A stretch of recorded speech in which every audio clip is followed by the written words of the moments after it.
Hi guys and welcome to RetroB8. In today's episode we're going to be looking at my collection of PlayStation 4 games, which means pretty much that this is going to be a pretty short episode because, as you know, I'm definitely more of a retro themed gaming guy.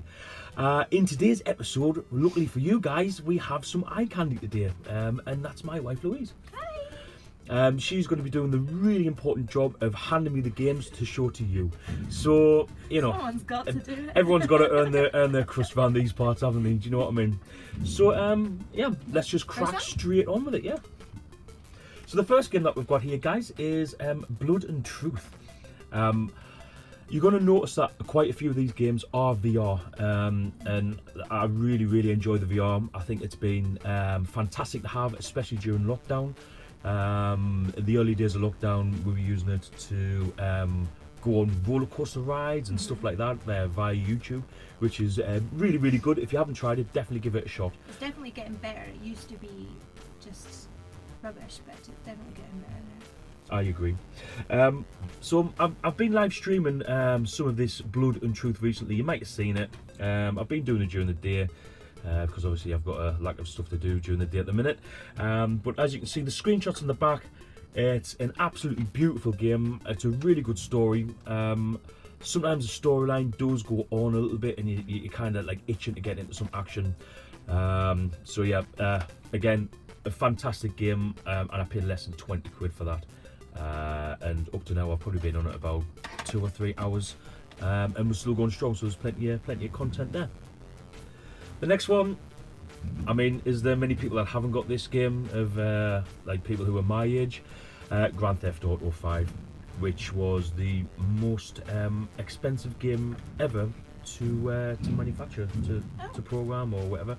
And also, as we learnt last night, not sure if you saw last night's live stream, it was the first one that we've done from the shed, and we did do a quiz, which is definitely going to be coming back. We've got quite a few people already interested in coming on the channel and doing the quiz with me, and whoever the winner is of the previous week, it'll be like a 1 versus 1. One of the questions on there was, what computer game or what console game has had over $1 billion in claims against it? And I mean, come on, there was only one answer. It's got to be Grand Theft Auto 5. Which is ridiculous. I mean, some of the claims. But I mean, this game pisses everyone off, doesn't it? I mean, but it is what it is. You pick this game up to do things that you can't do in real life. Like, for me, driving a motorbike. That's pretty much what I do on this. You're not allowed. Because I'm not allowed a motorbike. Thumbs down, guys. Thumbs down. Okay, this is yet another game that I do stream quite a lot. It probably is my favourite VR game of all. It's just got everything apart from a decent cover. But we've already discussed how shit the cover of Ace Combat is. But once you're in the game and once you play the VR part of the game, it is just absolutely fantastic. It's just so realistic. There's nothing that I don't like. No, there's one thing I don't like about the VR, and that it's just far too short. And I've only got 2 airplanes I can fly. You have to buy the rest, I think, which brings me on to downloadable content and stuff. And I'm not a great fan of that. But yeah, you have to complete that actual game, I think, to get more aircraft. The actual game itself, I'm not massively interested in. It's just the VR part. You've played this as well, right? Yeah, but I wasn't holding the remote. You were doing the flying because I'm rubbish. I don't know if that's worse because then it's like when you're a passenger in a car and you feel like not as in control because you're not driving. So yeah, it was probably a lot more scarier. Yeah. But there is a VR game that Louise likes a lot more than me. Yeah. But we will get to that. Yeah, it's a really shit game. But it's the only Ruby game that's worth playing on the PlayStation 4. As far as I'm concerned, there hasn't been a decent Ruby game since, I think it was 2007 on the PS2 maybe. I used to have a couple back in the day from Dormark on the Commodore 64, which was my first kind of experience of a Ruby game, and it hasn't really advanced further than that. It's a real shame. We're dying out for a decent Ruby game. There wasn't one. Well, I think there was one came out last year for the World Cup, or the year before. I think it's 2020 still, and that wasn't great either. So, guys, we need a better rugby game, especially for someone who loves rugby like me. FIFA, yeah, I stopped buying them in 2018. Mostly because I realised that every year is just exactly the same game, just with some different football strips, different stats, and the transfers done. So this is a game I absolutely never ever play anymore. But I have got a save game where I'm Chapecoense in are they Brazilian? I think they're Brazilian. It was the team that crashed anyway, and they lost loads of the players. So yeah, I've got a save game with them that I can only play on this, and I'm like about 15 years into the future, and I've got an awesome team, and I'd probably get about 50 pence for this if I trade it in. So it sits on the shelf because I might need the box one day. In fact, I will need the box one day, but that's coming. This game here, we have got the Squadrons, Star Wars Squadrons. It's a great game. The first thing I ever done when I got my hands on this was got into a TIE fighter and just killed as much rebel scum as what I could. The problem is that even when you choose to be the bad guys, you kind of they're pushing you, you know, oh, I'll just let him away, he didn't do anything wrong. And I'm like, no, I want to be part of the Empire. I want to be like Darth Maul. I want to destroy rebel scum and just get rid of them all. And I've just got a feeling that the game isn't going that way. The other problem is it's absolutely solid. It's definitely easier flying an X-Wing than a TIE fighter, I found. But I don't really want to fly an X-Wing. I want to fly a TIE fighter. Is that one VR now?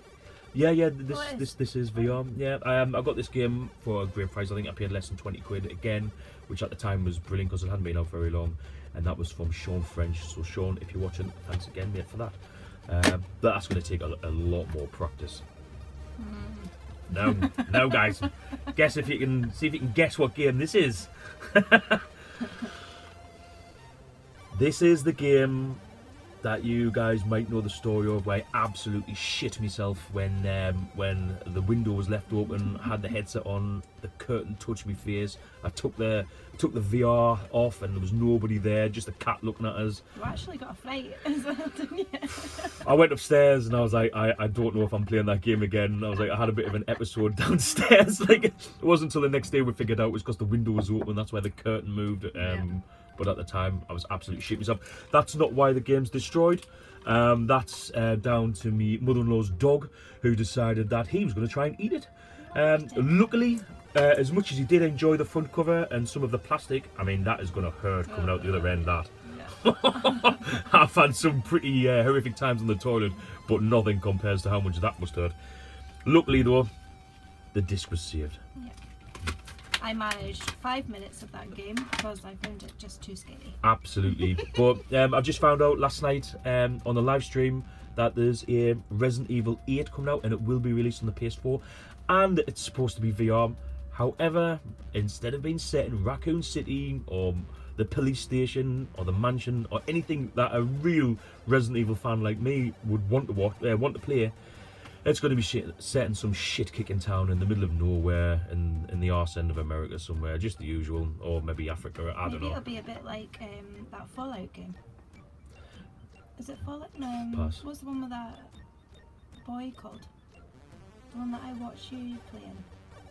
The one that I really liked watching you playing. Yeah, I think that is Fallout 4. Kind of Yeah, but that's set in like a kind of like a apocalyptic future.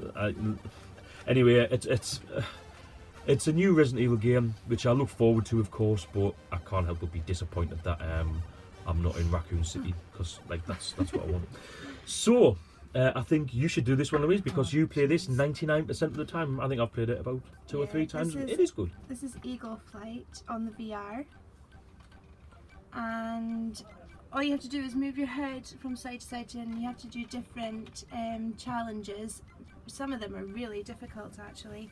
It's such a good game. Our 12-year-old loves this game. Yeah, it is a good game.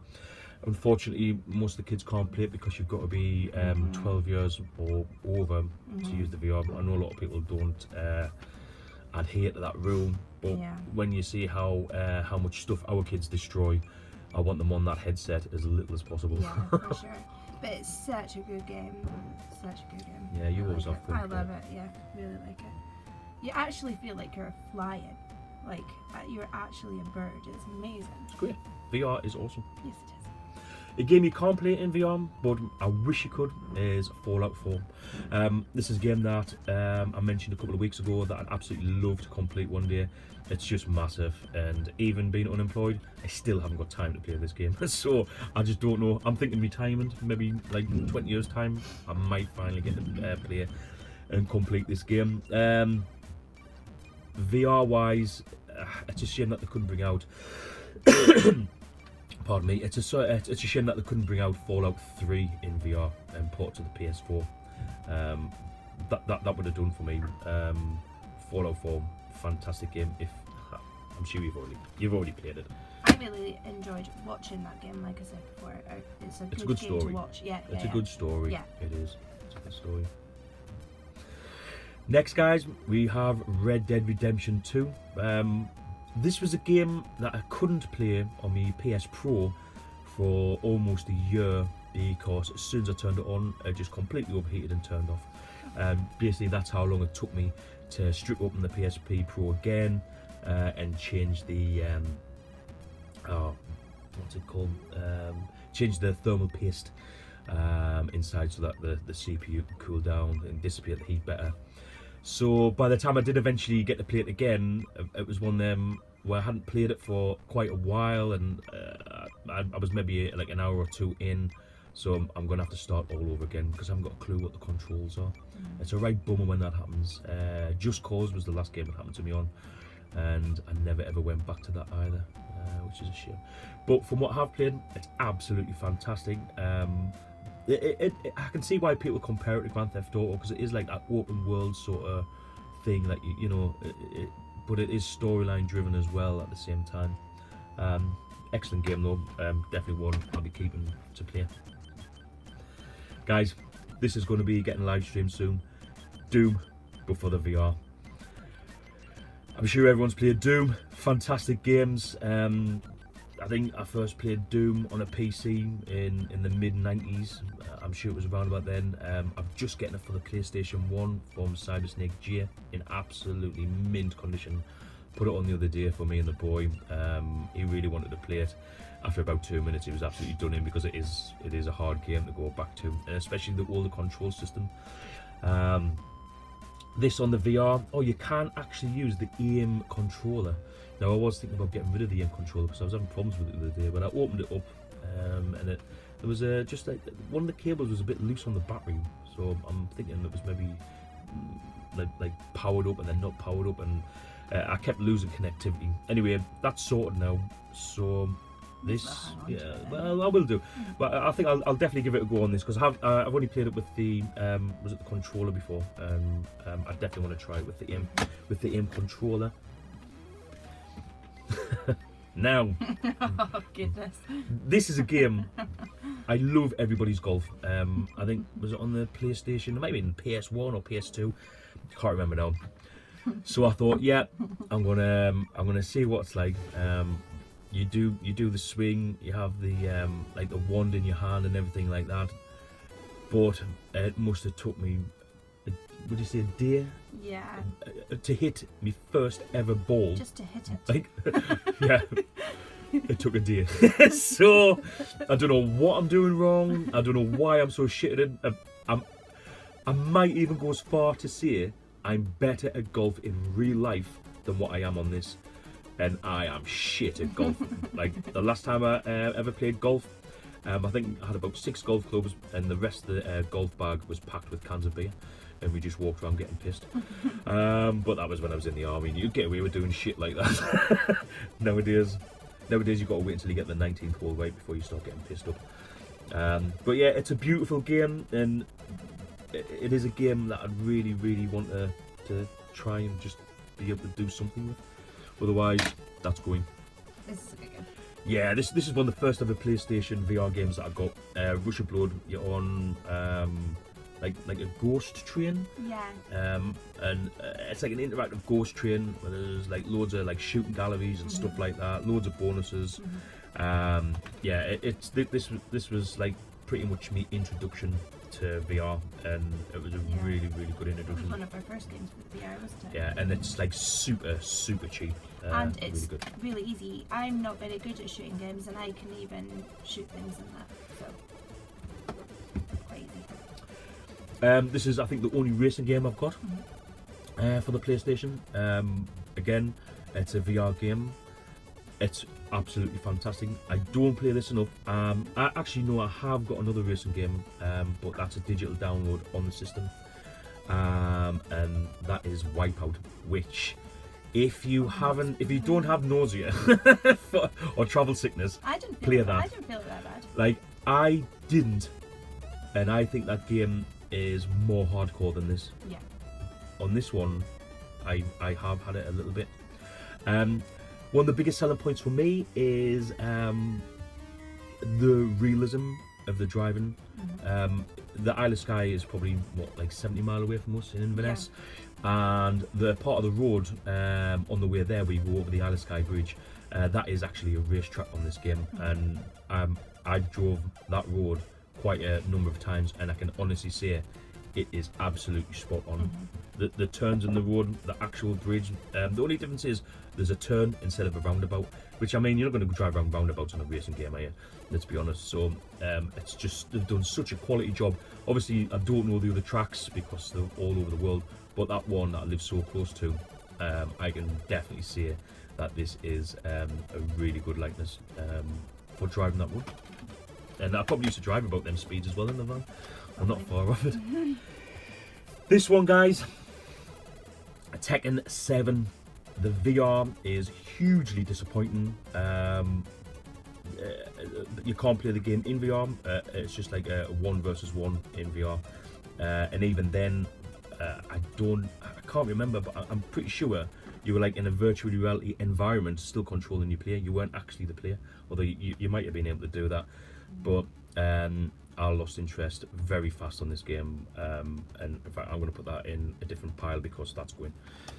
So, I don't remember that game at all. Well, it's not one that you remember. Well, So, I got you this one. you certainly did, because, as Louise knows, I'm a retro gamer at heart, and this is one of my favourite games. I first played this on the Amiga back in the mid-90s. I'm sure I've played it on the Mega Drive, quite a few other systems. I think the PlayStation 1 had one. Was that Fade to Black? I always get the two mixed up, but they tried to do a 3D version of it, which of course absolutely ruined the game. But this game is Flashback, and that was the 25th anniversary version for the PS4. Again, this stays more closer to the original, so it is a side-on platforming game. It's just one of my all-time favourites. It's a game that I don't play as often as I should as well, but it's nice to have, so I can always go back to it. So I've always got a copy. So yeah, that's definitely one of my retro themed. And last but not least, for physical copy games is the remake of Resident Evil 2. Guys, if you watch this channel, you know I'm a huge Resident Evil fan. Resident Evil 2 on the PS1 is my favourite game, and when I seen this come out, it was just a game that I had to buy. Because of nostalgia, I still prefer the original over this, but this is a beautiful game. Other games to mention, but we've got on digital, is Apollo Creed, which is the boxing one. You play with the ones. So fun. Yeah, but it's extremely tiring. I was almost going to play it the other day for the live stream, and then I remember that I had like a really bad cold, and I'm like, it's definitely probably not a good idea. Yeah. Resident Evil 1 and Resident Evil 3 remakes we've got on digital, and Overcooked as well. Overcooked, guys. That's so fun. If you want a two-player game where you and your missus can sit and argue about something different for a change, like cut the fucking potatoes, or you haven't sliced the tomatoes, or that's burning. If you want to argue about something different, go for Overcooked or Overcooked 2, because so fun. It's a really good. Yeah. It's a good like team game. So yeah, and I think that's it. Yep. And that Wipeout that we mentioned. Oh, and of course the Wipeout, which I think I might actually play tonight now that you've mentioned it. So I and really want to play it. I can honestly say, hand on heart, she's better than me at it. Yeah, I am. Yeah. At the moment, at the moment. But tonight I'll be well up for it. So anyway, guys, I hope you enjoyed our short video on PlayStation 4 games that I own. There ain't many, and as you can see, most of them are VR. But yeah, when it comes to modern gaming, VR is what I really enjoy playing. Yeah. So guys, as I always say, stay safe, and until next time, goodbye.